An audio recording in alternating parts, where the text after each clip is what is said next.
আমি এবং আমার আরো দুজন নারী সহকর্মীর বিরুদ্ধে এই সংসদে উপস্থিত আরেকজন সংসদ সদস্য যে কদাকার কুৎসিত ভাষায় ওয়াজ মাহফিল করেছে, যে কুৎসিত ভাষায় তারা বক্তব্য দিয়েছে, আমি আপনার কাছে এই ব্যাপারে বিচার চাইছি মাননীয় স্পিকার।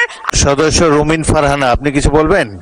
পয়েন্ট অফ অর্ডারে এরপর কিন্তু বিধি বলতে হবে, কোন বিধিতে আপনি দাঁড়িয়েছেন আজকে বলেন। Today is a free day, বলেন। মাননীয় স্পিকার, আপনাকে ধন্যবাদ।